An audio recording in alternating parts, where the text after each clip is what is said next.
যাদেরকে দুনিয়া ভাঙতে চায়, আমি শ্রদ্ধার সাথে ভালোবাসার সাথে অনুরোধ করছি আমার ভাই বোনদের কাছে, যদি কখনো দেখেন দুনিয়া আপনাকে ভাঙতে চাচ্ছে, নামাতে চাচ্ছে, ধ্বংস করতে চাচ্ছে, আপনি রবের উপর তাওয়াক্কুল করে নবীর প্রেম ভালোবাসা নিয়ে একটু ধৈর্য ধরে সময়ের অপেক্ষা করবেন, সময়ের অপেক্ষা করবেন, রবের হুকুম আসা পর্যন্ত সময়ের অপেক্ষা করবেন।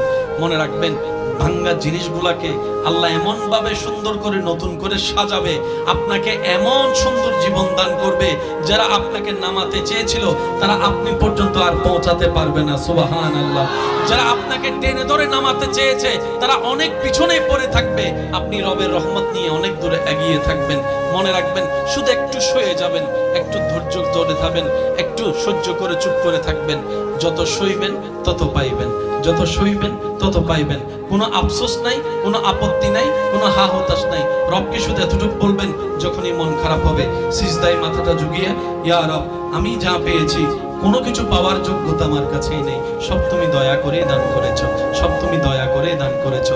একটা জিনিস পাওয়ার যোগ্যতা আমার নাই, এই চোখ পাওয়ার মতো যোগ্যতা আমার কাছে নেই, এই কান শোনার মতো কান আমার কাছে নাই। আল্লাহ, কোনো কিছুরই পাওয়ার যোগ্যতা নাই, তুমি দয়া করে দেখার জন্য দুইটা চোখ দিয়েছো, তোমার দরবারে শুকরিয়া। সুবহানাল্লাহ।